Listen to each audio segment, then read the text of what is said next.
The biggest myth about cost controls is that they're an efficiency mechanism, not a scale mechanism.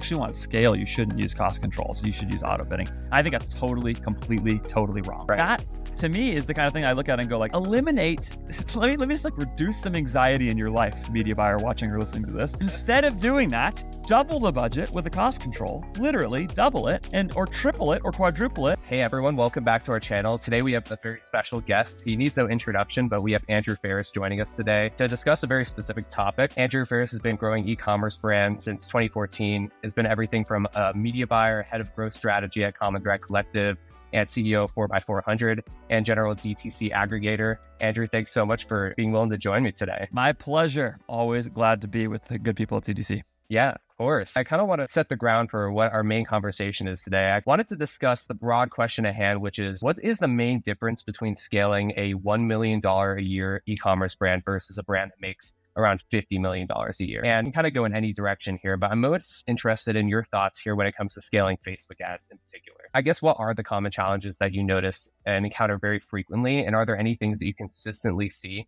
that might prevent people from really scaling up their ad spend more aggressively? Do you want me to answer that specifically around the area of ad spend, Max? Or do you want me to think about that from a broader business perspective? I think we could go from a little bit of both angles. Let's go from ad spend first, but definitely I have some more questions that are more specific to like margin and forecasting. So on the ad spend level, the big difference between 1 million and 50 million is that typically, in almost every case, a brand that's at 50 million has already done a great job on at least one ad channel and sometimes two.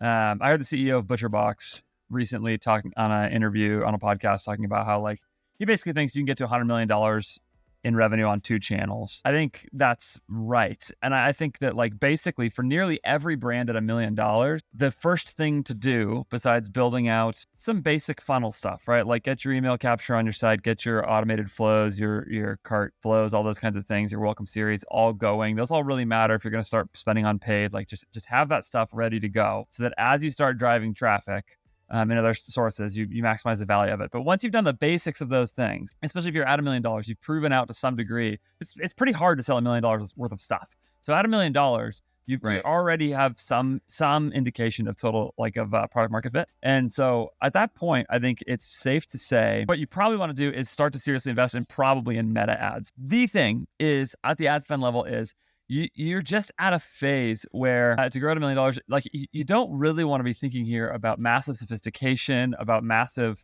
building out this incredible process for creative production or whatever. Like the goal is just to test relatively widely in a media buying approach that makes some sense, honestly. And just get your creative in the account and start seeing what you have. As long as you have some money to spend, like if you're at $1 million, you have to be a little careful here because you really shouldn't be spending on Facebook ads if you can't spend at least 10 grand a month, I would say, for an e-commerce brand. Otherwise, it's just too hard to test what's going to work and what's not. So as long as you have that kind of money to spend, and I'd say $1 million you probably do, then right. As long as you're not super, super high AOV there, I would say, if your AOV is under $300, then you probably are okay. At that stage, it's just all about getting good quality creative into the account as soon as possible and making sure that you don't blow a bunch of money in the process. At $50 million, now you're talking about sophistication. Now you're talking about, you've probably already done the basics of that channel. Now it's about building an operational process to glean learnings, keep producing creative, have a team built on this thing, go to that output, thinking about what your channel mix is. And I think the big temptation for a brand at $50 million is to actually start diversifying too fast still. When you actually may still be at a point where the next best dollar you can spend is on Facebook and maybe Google.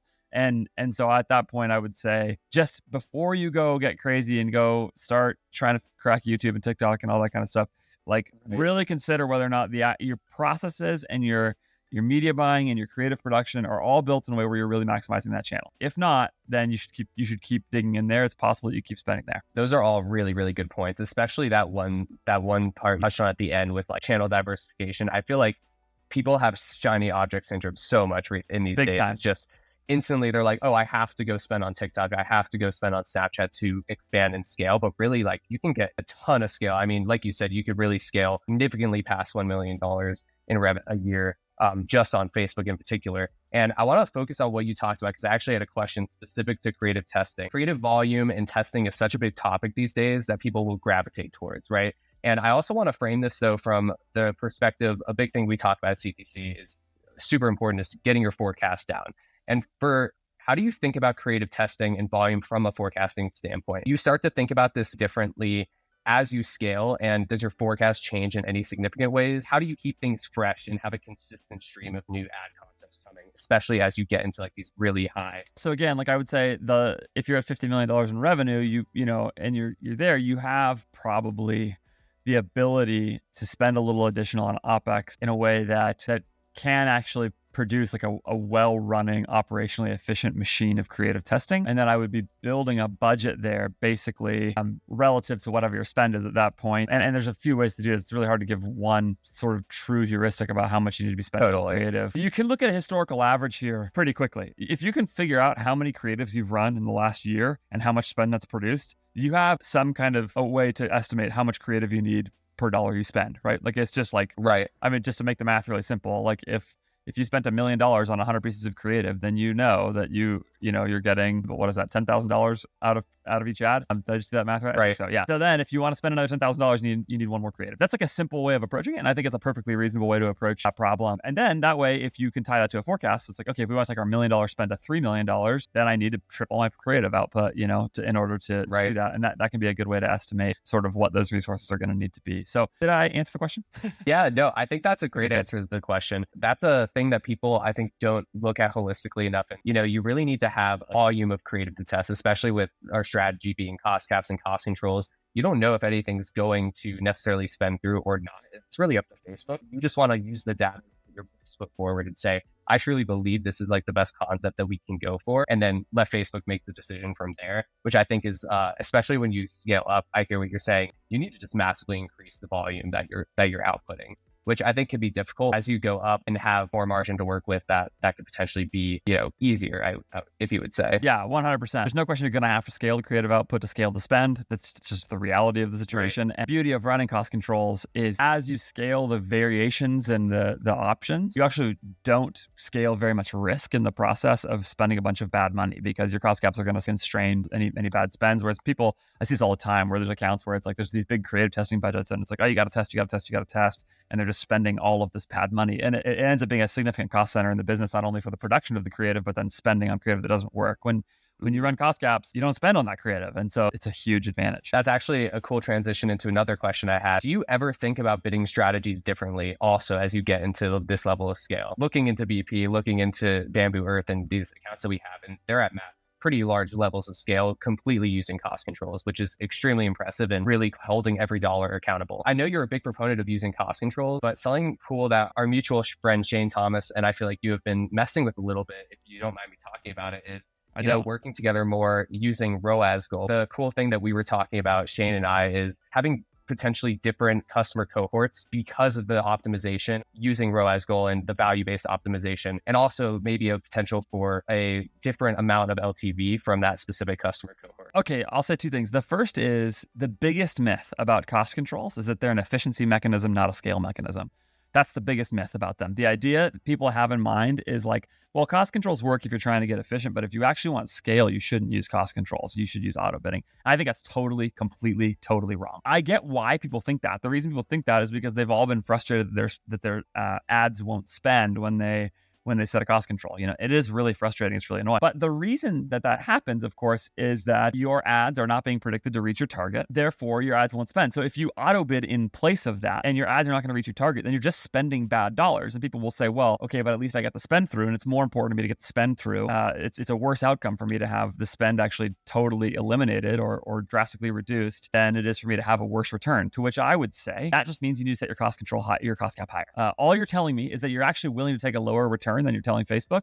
And so tell Facebook the actual lowest return, because there's some point at which for every advertiser, you'd rather have it not spend than spend the money at a low enough return, right?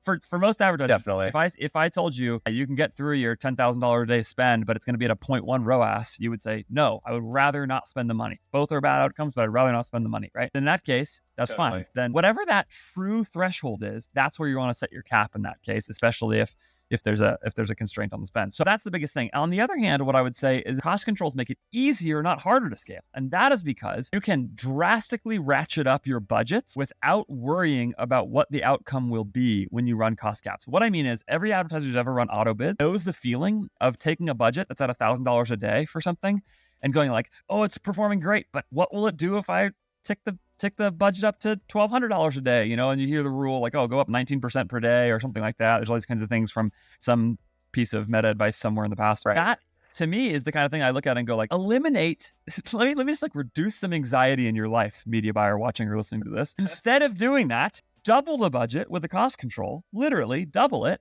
or triple it or quadruple it. And as long as your cost control is set to a level that is going to return for you something that you want, as long as that's happening, you can do that. And Facebook will only spend the amount of your budget that you want to. And this is why it's such an aid to scaling an account, because it actually turns out that sometimes you can spend 4x the budget that you think, especially when you have like moments like holidays or weekends or something like that, where there's an increase in daily active users on Facebook and there's more auctions to win. By giving the budget more room to spend, you can ramp. So like we did this for the account that you mentioned a little while ago, where it was like day over day, the spend went from like $10,000 to $75,000, and it was during a sale. And it's because, it's really, really hard to actually ramp your spend that much confidently. But if you're running cost controls, you can. You just ratchet your budget up and you watch what happens, and you monitor the return during the day. Don't be an idiot, just like, don't 10x your budget and then go walk away and not look at it all day. Go look at it, make sure nothing broke. So for me, as accounts get bigger, it helps there. The other way it helps, this is another sneaky thing about cost controls, is that by reducing the amount of decisions a media buyer has to make in the account, you reduce complexity and you reduce the opportunity for mistakes. And this is another thing I see all the time. I'll look at an account and there's 20 campaigns and it's spending, $15,000, $20,000 a day. And each campaign has a bunch of ad sets in it and all this stuff. And there's all of these different places that a media buyer can optimize. Well, it's too much. It's too much, especially if you're at an agency and you're running 6 accounts at a time.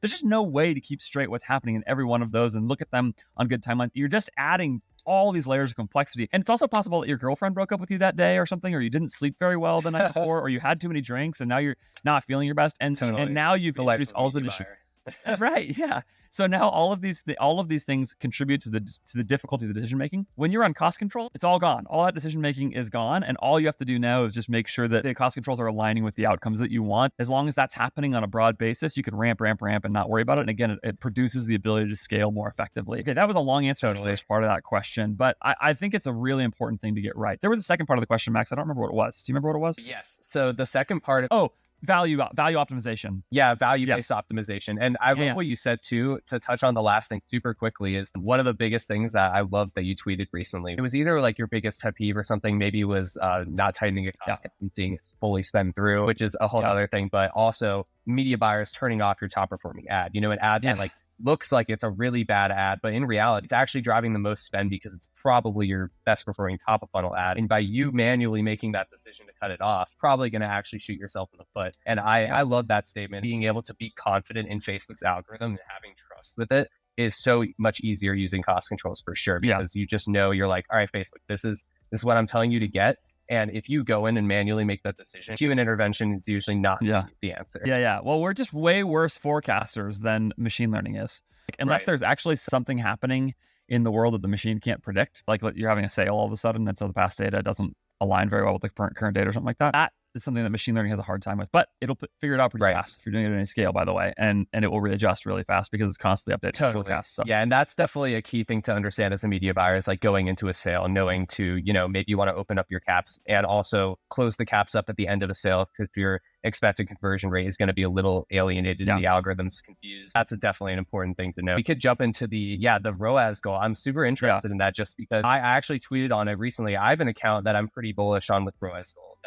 It's doing great. Do very well, especially with accounts that have very high AOVs and have difficulty coming out of like a lower level of spend, going into higher level of spend, and getting the correct amount of conversion volume through an ad set. That's where I really see it shine. Maybe I'm cutting off a bunch of conversions from coming through in my bid because I'm bidding too low. And with ROAS goal, I notice your CPA tends to be a little bit higher. And this is kind of my assumption just from running it, but I see a lot more volume come through regardless of the CPA, with my AOV being like really, really nice in comparison. And that really helps get the return I'm looking for. So I think the first thing to do is to remember that there's a distinction in two ways to optimize your conversion optimized bids. So you can optimize for the lowest cost conversion, or you can optimize for the highest value conversion. And those are really two different things. Simple way to think about this is like an apparel company is actually a great example of this. It's possible that if you run lowest cost ads, so that in that case, Facebook is optimizing for getting your CPA or your CAC as low as possible. If you are running ads for an apparel company, what's possible is that you'll get people who are going to go buy one shirt, and that one shirt is going to create a low AOV. Now, if you run for highest value, then what Facebook is optimizing for is actually no longer a CPA target, but a ROAS target, or a total return on ad spend, while setting a minimum ROAS, just like with any cost control, is going to probably produce for you a higher average order value. So in that case, the customer might buy a shirt and some shorts or whatever. Now your AOV has gotten a lot higher. So what you just said, Max, about your account, where you're seeing really good AOVs on some of these, even though you've got a higher CPA, is exactly right. Because in lowest cost, let's say you are getting a $100 AOV running lowest cost, and you're getting a $50 CPA, you may get in highest value $150 AOV and a $75 CPA. And of course, that's the exact same ROAS. So the CPA went up, but the ROAS stayed the same, a 2 either way. And so that's the distinction, is to remember those two things are happening. And then if you sort of take that out another layer, what you may realize is that actually what that represents is two different kinds of customers. So another thing I see strongly correlated with this is that you'll see higher CPMs when you run highest value, and people are afraid of high CPMs, and higher CPCs. But those are all fine, because if the click is worth a lot more, then it's okay. And I think the reason for that is that people actually have different purchase behavior, and you've seen this. If you've ever looked at a demographic breakdown, you'll see that like your male 18 to 24-year-old customer is spending very differently than your female 55-year-old customer or whatever, right? Oh yeah. And people have different spend habits.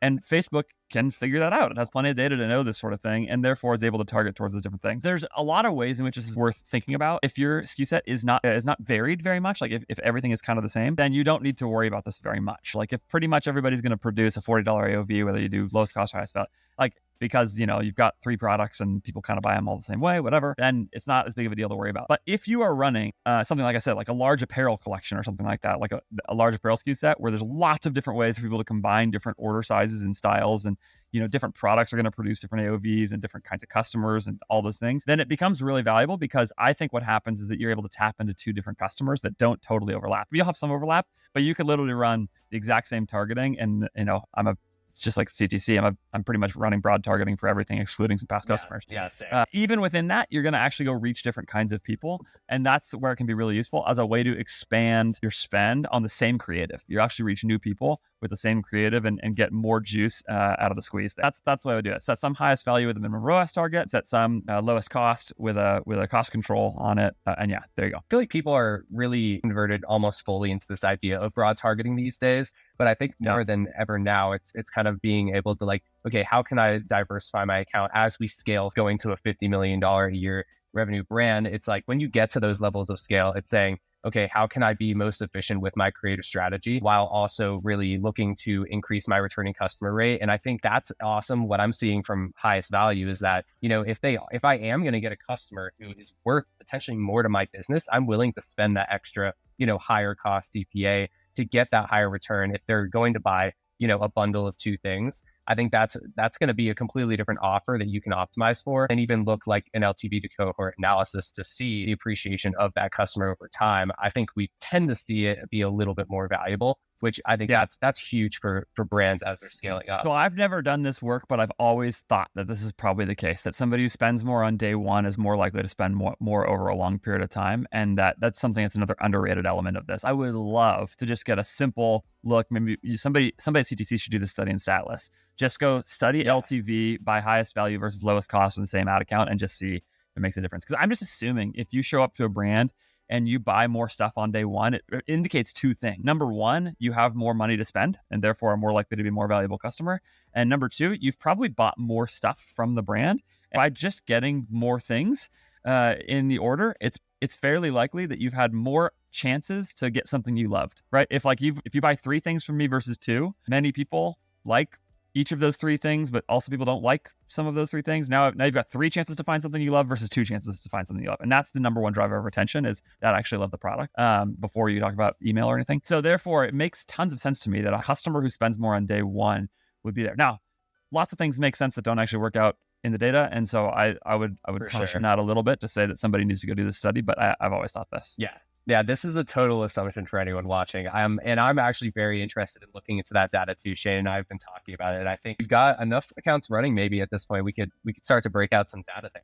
So I think another topic I wanted to ask you about, we can open a can of worms here, but is attribution. So I've heard you mention before on a podcast that you don't think brands really need an attribution tool at all until they're spending at least $30 million in revenue. Can you explain why you think that? And I'm curious also why brands may need them once they get into that higher revenue category versus why they don't need them before they get to that level of scale. Yeah, well, to answer the second question first, I think the potential reason why is that at a lower level, if you combine what I said earlier with that, then at a lower level of spend, you have a pretty small channel mix. And therefore, there just are not very many levers that can affect your revenue. And the simple way to measure the performance of your ad spend is by looking at your actual new customer revenue. And if that's the main thing that your ad spend is driving, then just go look at the new customer revenue. I just don't see a reason to get a tool, particularly when people want to use the tool to figure out sort of where to allocate more spend. If it's like, which channel should you go to? People will think about their tool that way. And I just go check your new customer revenue. And if you take that and combine with what I said earlier, which is that you probably shouldn't diversify your ad spend. I actually haven't. I'm just realizing maybe my podcast is more negative than I've realized. But I've done two episodes. One called you don't need an attribution tool, and another one called Don't diversify your ad spend. And those two go hand in hand. If you're not diversifying your ad spend at an early phase, and then you definitely don't need an attribution tool. And also, if you're running cost caps and you believe in Facebook's machine learning, you also don't need an attribution tool to go sort through which ad is actually performing best, which is another argument people make in favor of attribution tools. Well, how do I know which creative to allocate more spend to? And my answer is I never look at it that way, ever. I let the cost control do that work for me. I don't make decisions about where to allocate spend. Facebook does. So that's the reason I don't think you need it. The potential reason you would want one later is to try to untangle your actual media mix to some degree to where you would want to say, is there value in me allocating more dollars towards one ad channel than another or something like that. I am skeptical of this need as well. I actually still think when you listen, it's interesting. Like I mentioned that ButcherBox interview earlier, that ButcherBox is $600 million company, D2C company, $600 million. And he says on there, don't bother with attribution, just measure it's a waste of time. Just measure your total new customer revenue against your ad spend, mark things that way, allocate in a broad swath like that. Some of it's going to be right, some of it's going to be wrong. And then check your channel metrics. Because the other thing people are very nervous about is the idea that any given ad channel is Facebook's going to tell you you're making a ton of money here. And that's just because they want you to spend more. And I just think that's wrong. I think Facebook is actually trying to tell you what's accurate so that you can trust it. And therefore you give it more money based on your trust. It's just too easy of a problem for somebody to solve, basically. Because again, if you just look at your new customer revenue, it's really obvious what's going on. And then you can play it all sort of conservatively against your Google Analytics metrics and just make sure that you're good there. But yeah, I would just say there's a secret benefit of all of this too, which is that if you actually start doing this way and all you care about is your new customer revenue against your ad spend, suddenly you will be tied deeply to your new customer revenue and your returning customer revenue as two separate things and two separate problems to solve. And you'll have your finger on the pulse of those all the time, which will be very good for your business because you'll start thinking about how do I win in those two areas. And that's step number one to good thinking. I actually just did an episode about this as well, called "There's No Such Thing as Revenue," and it's basically the same idea that there's new customer revenue and there's returning customer revenue, but if you just look at blended revenue, it's not going to help that much. So go look at new customer revenue, measure that, and if you start measuring your ad performance against that, you'll start figuring out and start moving your levers. Okay, less Facebook, less Google, less influencer spend, whatever. As you start adjusting those, you'll see it show up in the revenue. It will not be a perfect science. It never will be. Release yourself, free yourself from the need to make it perfect. There will be wasted dollars here and there, but as long as the aggregate works out in that way, as long as you're being smart about the channel metrics, you'll be in good shape. Yeah, I absolutely love that way of thinking too, because you're really, not only are you releasing yourself of all of these restraints, but you're also releasing yourself of over complexity. Yes. I find so many times you get on a consulting call with different brands and they're already diversified so many channels, but then they're also saying, I have no ad spend to spend on Facebook. It's just not working. And I'm like, you're putting your hands in too many pies already. And you have an attribution tool and you don't know how to actually make a decision in your account based on that attribution tool because they don't even correlate. Maybe you're not even using the correct attribution model. Well, you're using 7-day click. This is the other thing, Max. The attribution tools are not right.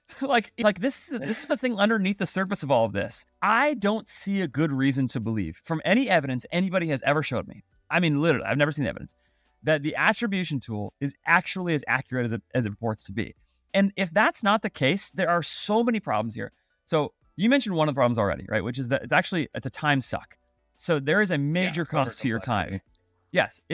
What if instead you redirected that time towards actually just like creating better creative or like optimizing that channel more instead of going and trying to untangle the mess. Okay. That's number one. But there's other problem, which is that if the attribution channel isn't truly trustworthy, not only does it like fail to meet its basic promise, but further, it fails in a way that actually is harder for you to break from. So people will see the attribution tool and say, it's telling me that it's a 2 ROAS. And even if that ROAS is demonstrably wrong, just by having the number in the dashboard, you will respond to it, especially when that number comes backed by being a source of truth that you're supposed to trust. Right. So it actually gives you confidence in the wrong direction. It's almost like if you lived in California, like I do, and you thought like, oh, I'm 100% confident that there will never be an earthquake because I have this information that tells me never be an earthquake, so I don't need to worry about it. And it was like it was Caltech. It was Caltech telling you, don't worry. Our seismology department says there's never going to be an earthquake, right? The best, smartest scientists in the world or whatever, right? If that level of authority is telling you something like that and it's wrong, it's actually a much bigger problem than just being broadly aware and being prepared, because now your trust exists and it exists in the wrong direction. And that's what I think some of the attribution tools do. There's not only trust and it's not only wrong, it's actually sending your trust in the wrong direction. And that can create very big problems for brands. I watch it happen all the time. I've seen so many accounts where trying to get them to turn off the attribution tool and spend where they're actually generating more dollars. Like if they'd done that earlier and never gotten the attribution tool, they would have made a bunch more money. Everything you just said is great. And I love that analogy, honestly, to the seismology department. I mean, it's so true. It's trying to measure something that Facebook can't even see. Facebook can't make optimization decisions off of attribution tools. And I think that's the main thing for me. I always come back to of the difficulty there. I'm interested in your thoughts. One last question is on MTA tools. I find that particularly those like underserved Facebook, and this is a really interesting part of the attribution conversation, is like understanding what channels are. Google is like primarily demand capture and people who are actively searching. Totally different part of the customer journey of what you're seeing on Facebook, which is primarily a new customer acquisition tool. Now, when you go into a multi-touch attribution model, Facebook is always going to be massively underserved and get a lower percent in your like customer journey mix. Now, what I see brands tend to do is to say, oh, we need to pull out of Facebook. But it's like, oh, well, maybe your Facebook spend was actually charging up your Google spend and maybe actually charging up your retention in the future. If you just continue to pull back because the attribution tool says that it's lesser. And what I see is your whole funnel collapses because they are actually looking at it as a glass half empty instead of a glass half full. That's why I always say, I'm like, no, you should try to make it a larger percentage of your MTA mix, not pull back completely out. And I think it's people to be educated enough to understand what these softwares are telling them, and then it ends up being a hindrance rather than a benefit. No, I mean it's exactly that, right? It's this quagmire that you just get sucked into that ends up being like promises that it's going to make things clearer, but it actually makes things muddier for many people. And I like this is the way I've heard Taylor say it, and I think this is really helpful with thinking about it. I am yet to see the brand for whom I'm yet to see financial metrics get meaningfully better for a brand that you can attribute clearly to a tool. That's the promise. The promise is that they're going to help you allocate their ad spend so that you waste less on ads that are less useful and spend more on ads that are more useful. And so that should show up in your bottom line. I am yet to see the brand that can really show me that promise was realized. Well, I think that's a great place to stop off, unless you had any other thoughts. But I think condescending. No, yeah, it's a thing. They're not going to go away. Like they're just going to continue to be things in the industry. But I think my whole thing is these tools are diversifying themselves more than ever into being an entire e-commerce hub in general, rather than not just being attribution. And I think we're seeing that because Facebook attribution is becoming ever more close to, I feel like the data losses, the gap is getting closed more and more every year. So I feel like these tools are starting to kind of see that and forecast themselves of like, all right, if we want to stay in business, we have to become something else besides just an attribution tool.